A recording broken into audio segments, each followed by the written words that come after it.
Hello and welcome to DFS Coach Talk. Today is Tuesday, May the 10th, 2022. I am Joe Sarvati, affectionately known as Coach, and I am joined by the one and only Josh Crash Davis. And we are here to go over the MLB Main Slate. It's a 12-gamer that starts at 7:05, and somehow, some way, Draftkings Fanduel and Yahoo all have the 12-game main slate, so we don't have to scramble around with 6 different slates at 5 different times, and we can sort of zone in on what we want to do here. So we're excited to go over that and our prize pick selections. But first of all, Crash, how are you doing? I know last night was not a lot of fun for you. But today's a new day, right? Yeah, it's a new day. The baseball lineups last night did all right. It was interesting because I wasn't the only person that did this, but, of course, Rodon was a chalky pitcher, and then the Angels were pretty chalky, and Mike Trout was like almost 50% owned. But, Shohei Ohtani, who hit a grand slam, was only 2% owned in cash, which was surprising to me because you would have thought that. But I guess, we all kind of thought alike and left him out of the stack, and that was a mistake that I didn't put him in there. But, it was hard to get both Ohtani and Trout and Rodon in the same lineup. So that was just an interesting thing that stood out to me. But that would have been a takedown lineup with Ohtani. So. Yeah, no, I thought you had some great selections, and we snuck in there. And this is the week now. We've been talking about it for a while that we went ballistic last year with baseball and basketball, and we've had a couple takedowns. The one big one day before yesterday, and so it's like the same thing again. So let's ride. Right. When you ride it, you ride it. There's ups and downs in DFS and prize picks, so you got to ride it while you can, for sure. So awesome stuff. We're going to dive in as we normally do, talk about pitchers, give our prize pick selections, some BVP stacks and HR calls amongst those. So we'll go through those like we always do. If it's your first time listening to us, we appreciate you joining us. You can check us out every day, 7 days a week, in front of the paywall, both for MLB, and then we'll have a separate NBA pod that will be coming out shortly as well. A couple things. This podcast is brought to you by Prize Picks.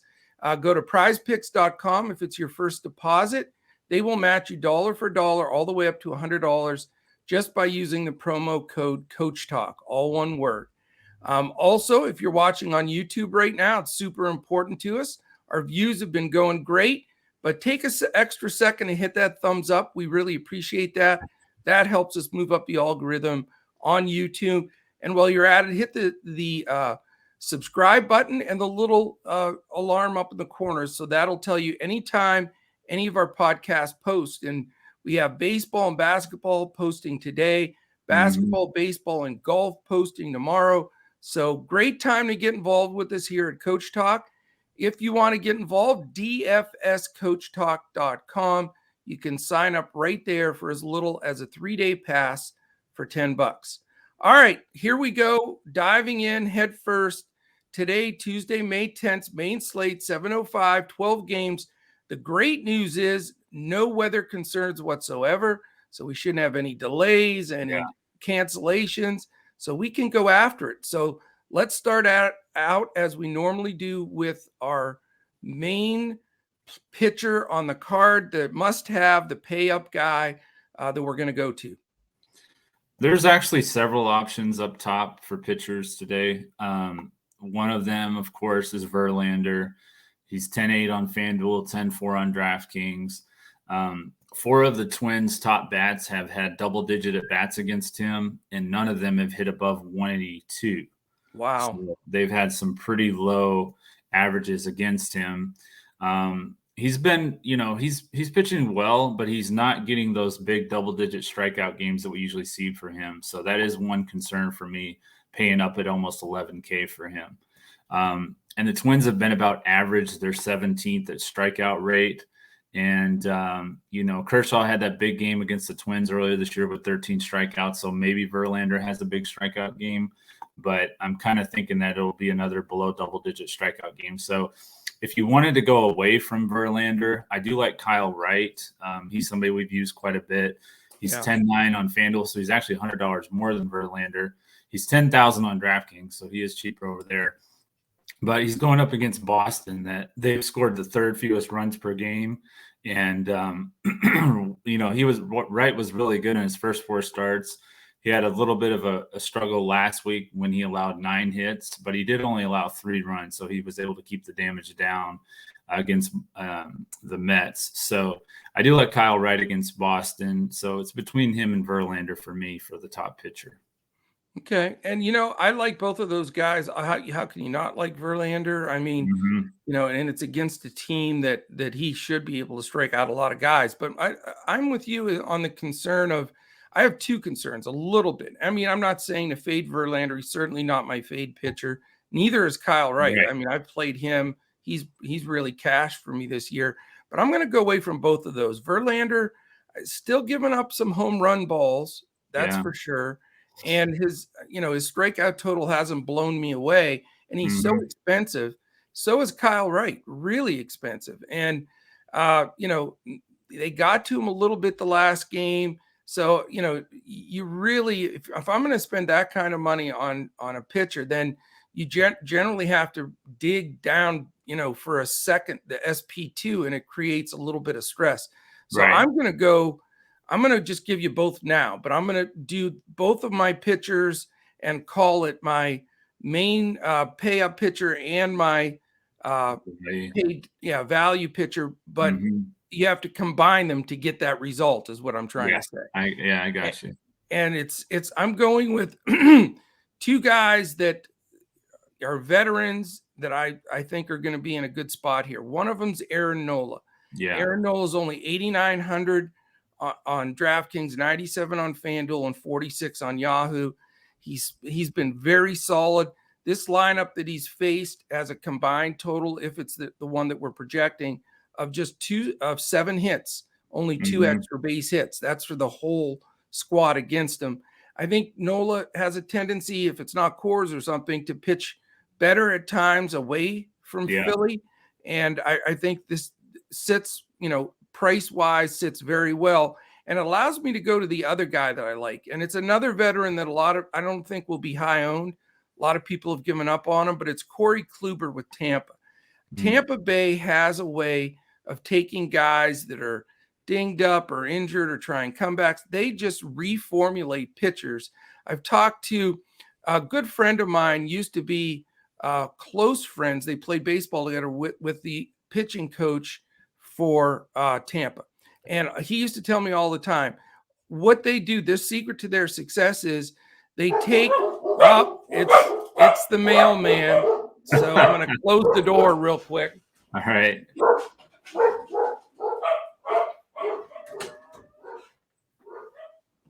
I warned you this was mailman time, so you know what? They want to eat him alive. But anyway, the secret to their success there has been, they usually come there. They've got 4, 5, 6 pitches they use. They do this pitch, that one. What they do is they just cut out all the nonsense and say, okay, here are the 3 pitchers, and here's the statistics, the 3 pitches that you're successful at, and they eliminate the other ones and just bring it down. And I see them doing that with Kluber a little bit. Yeah. And I think this is just a really good matchup for him. And he's 8,500 on both DraftKings and FanDuel, and a super cheap 35 on Yahoo. So I feel like rather than going up to Verlander or Kyle Wright, I can get Nola and Kluber and feel good about it. So that's my long-winded explanation of why I think those 2 guys can be right there with the other 2 points wise. Yeah. And you can't really, I mean, if you go Verlander and Wright, then good luck getting a hitter. Right. So there you go. Yeah, no, and I like Nola too. I was going to use him as my value play, but then I was like, it's not really a value pitcher per se. So I'm going to go with Mike Clevenger. He's 7,600 on FanDuel, 6,900 on DraftKings. Going up against the Cubs, they have the 10th highest strikeout rate.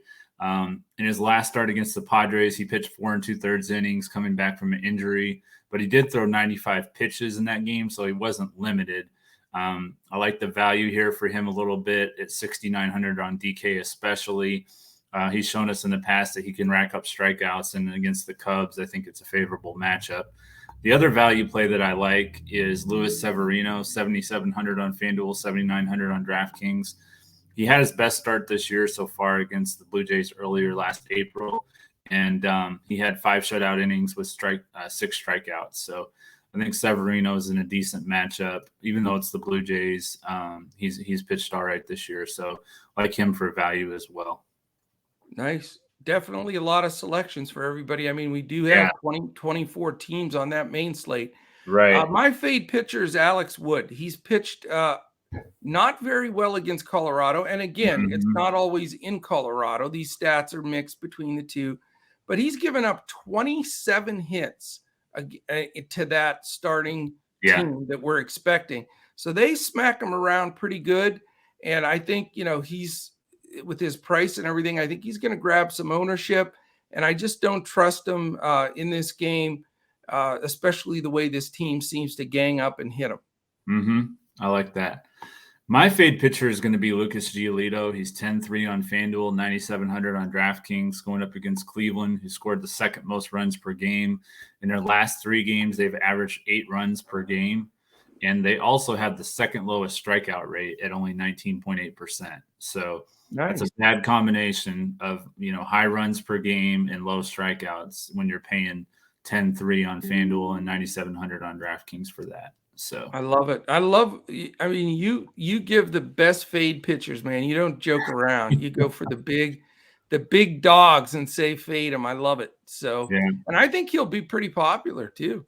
He probably will be. Not super chalky, but popular. Yeah. I think so too. And Dylan Cease was in a similar, situation last week, and I think I ended up fading him, and he had a really good game. But I just think that this Cleveland matchup is going to be tough for Giolito, and he hasn't really been putting up huge numbers this year anyway. So I'll tell you what, you stole my first prize picks play. Oh, what was it? I agree with you on Lucas Giolito as a fade, and I took him under 6 strikeouts for the reason that you snatched from me, which Cleveland doesn't strike out a lot. Right. So well done, sir. Thank you. So there's my first prize picks play, Giolito under 6 strikeouts. My first prize picks play is going to be Robbie Ray under 33.5 fantasy score. Philadelphia scored the 7th most runs per game, and he's gone under this number in 3 straight games, and 4 of his 6 starts this year. He's also gone under that number. So under 33.5 against the Philly team, that can definitely give him some trouble with that lineup.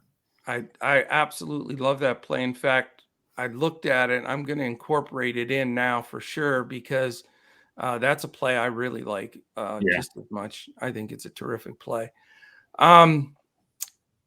My second play is a little bit more interesting. This is a guy that has stung me throughout the season a few times. So I'm not saying throw all the, money in the world at this one, but Wander Franco over 7.5 fantasy score for hitting. I just, I've been chasing him a little bit. I admit it, but I like him in this spot, and he's so explosive. One swing of the bat, he can get you to that number. Yeah. He's really good against lefties, so I like that. Exactly. And I'm going to take another guy that's really good against lefties. Didn't work out for me last night, but Manny Machado over 8 fantasy score. He's 500 against lefties this year, going up against Wade Miley, who's coming back from an injury. I think he could be a little rusty. Machado has 5 hits with 2 home runs against Miley, so I like the numbers here for Machado to go over 8 fantasy score. You are a Manny Machado chalk player now. You got the Manny. Are you a card-carrying member of the Machado fan club? No, I really, as a baseball player, I admire his talents and stuff. But as a person, I really don't even like Manny Machado. It's just that he has a lot of these favorable matchups at home. It seems like a lot this year against lefties, and so I've just been playing that. We got to get your Machado jersey. I got it. Yeah. That could be the next thing in line. All right, outstanding. Let's dive over to BVP. What do you got BVP wise? Nelson Cruz, 2,700 on FanDuel. He's 4,500 on DraftKings. He's 375 with 12 hits and 32 at bats with 5 home runs against Carlos Carrasco. So I like Nelson Cruz for BVP. I love that BVP, but I'll tell you, I've watched Cruz lately, man. He almost looks like wash up city time. It's getting close, I think, for retirement for him. Yeah. He just didn't look, he just doesn't look crisp. I don't know. Age gets you. It gets all of us. Yeah, it does. But when he hits 2 home runs tonight, you'll feel different. Ooh, okay. All right. I'm just kidding. My BVP play, mine is Charlie Blackmon. He's 13 for 27, a cool 481 against this gentleman. And I just think he continues it. I talked about the fact that I think, Colorado, we know they can't hit, but I like this matchup for them. I think, he can get after it. And anytime, I think that's a very fair sample size. I know some guys think you have to have hundreds and hundreds of at-bats. But if a guy's almost batting 500 against someone that he's faced 27 times, with some walks, some extra base hits, I'll take that guy any day. And he's such a good contact hitter. Yeah. If he sees somebody he feels comfortable with, I think a multi-hit game is in the works for Mr. Blackmon. I like that. All right. Stack City, most important thing on the card. For me, I'm going to go with my top stack is going to be the New York Mets against Patrick Corbin, Pete Alonso, J.D. Davis, Lindor, Eduardo Escobar, Starling Marte, and even their catcher, James McCann, all have good numbers against Corbin. So I like the Mets here. My top stack is the New York Mets. Nice. I love him against Corbin. Corbin is I've always picked on Corbin, even when he had the decent years. You could still pick spots because he does get smacked and pitching with zero confidence, 0-5 with a 7.15 ERA. And the Mets have been playing nice ball and hitting it well. And as long as I'm giving you that as my top stack, in that stack is my HR call, which is Pete Alonso. He's 11 for 32, 344 average against him, 4 homers and 4 walks. I like that for my HR call and my BVP calls because, not just the home runs, but when you're seeing the ball that well that you can swing and hit homers and walk, that tells me that, you're seeing a guy smooth 781 slugging percentage against him. So I do love the Mets right in the middle of the heart of that for the stack with Alonso as my HR guy. Okay. I like for my other stack, I like the Cardinals against Kyle Bradish. I've never faced him before, but in his last start against the Twins, he allowed 4 runs on 6 hits and only 4 innings. Like I said, they haven't faced him, so it's, there's no BVP or anything to look at. But the top of the order, obviously, for St. Louis, I would look at also Harrison Bader, the guy that's been starting lately. Behind the top 4 is Yepez. I like him. And then Yadier Molina, if he's in the lineup, I think he's going to be a good play too. So basically, most of the Cardinals lineup I like. And then my home run call is actually Pete Alonso as well. So too late. Yeah, I know. So I'm going to have to make a pivot here. All right. I'll give you my other stack while you're thinking about a pivot. Okay. My other stack is the Philadelphia Phillies. I seem to stack them a lot, but I hate Robbie Ray. I think he's been so overrated. 2-3, 438. He's not pitching real well. I think Ray and Corbin, the 2 lefties, are both sort of washed. I think Philly can smack them around. And the one thing with Philly, I feel the same way about them as you do with your stack. I'm comfortable stacking anywhere. You can even do a wraparound stack if you want to go, like 8, 9, 1, 2, 3, whatever. You can. I like all the guys in that lineup to get hits, not just the meat of the order. And I think Ray's in for a rough day, so I'm going Philadelphia and the Mets are my 2 stacks. Okay, I'm gonna go. Yeah, I'm gonna go away from the main slate. I'm going to go with Christian Yelich again. and he's in that game just before the main slate starts, so like 6:35 Eastern slate. So correct. Yeah. All right. When in doubt, go with a Brewer. Yeah. Yeah. Well, very good. Hopefully that gives everybody a good, stable look at what we're talking about to build the lineups here. If you want to follow us throughout the day for any player news, any changes, or when lineups come out, sometimes there's a shocker there that we need to double check on. You can follow us just by going to dfscoachtalk.com, and you can sign up right there. There's a lot of different types of memberships, inexpensive for small, tiny investment considering what you can win. We had a $34 investment on Yahoo 2 nights ago that paid back $6,350. So if you're looking for the big hits, they're there. If you're looking to grind and build your bankroll, we're there for you with that as well. So I want to thank our presenting sponsor, Prizepicks. If you haven't gone there yet, it's time to do it now. Prizepicks.com. With your first deposit, they'll match dollar for dollar all the way up to $100 by using the promo code CoachTalk. That is it, my friend. Any other final words baseball wise? We do have, it's Tuesday, so we do have the Taco Tuesday on Prizepicks. So definitely be watching in our Discord. We'll have the top taco plays of the day, or whatever you want to call it, for our members. So, and if you enjoy this podcast, let us know. Give us that thumbs up. And if you're not ready to be a member yet and you want more info from us, the best place to go is Twitter. Our man Colin is updating things constantly. When we do our Two Brains lineups on FanDuel, he's posting those up there.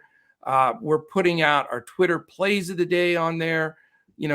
All kinds of different information. So on Twitter, we're at DFS Coach Talk. Crash is at JP Davis 1982, and I am at Joe Sarvati. So you can check us out there. Well, enjoy your Tuesday. Great weather, MLB day, tons of games, lots. If you watch the MLB channel on Tuesdays, they have the show with Yerloff, I think it's the dude's last name. I love watching that show. Yeah, they just give you the hits and homers and the top big innings. Yeah. It's fun to just chill out and watch that at times. So don't have to skip around, because I skip around so much I can't remember who I'm watching half the time. But but you're not fooling me, Coach. I know you're going to be watching your Dallas Mavericks tonight. So oh my gosh, I mean, it's a late game though. So that's true. I'm expecting it doesn't start till 10. It's 7:30 and 10. Yeah, you can watch the whole Mets game if you want. So I should know where I stand pretty well with the stacks I have by the time the Mavs game starts, because I need to have clear brain for that. Because I was listening to another channel, which we have some great competitors out there that put out some awesome information, and they were making fun of the eye test. And I'll tell you what. Oh wow. I know. They said, it's stupid because you're watching the ball and you're not watching to learn the game. You're watching to see what your guys score. Well, that's fine. Do that if you want. Yeah. But if you want to win at DFS long term, I've said this many times. I watch because I coached, scouted, played. I mean, I understand the game. And if you want to get an edge that nobody else has, you have to use the eye test.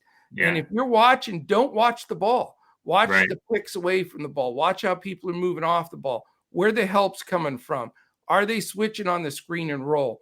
How is the rotation looking on the bench, coming in and out of games? All those little pieces of knowledge you can see. And same thing in baseball. Yeah. I mean, one guy, for example, in baseball that I've been on the last few days that helped me cash, and he was batting below 100 was Darren Ruff from the Giants. But I happened to see several of his at-bats.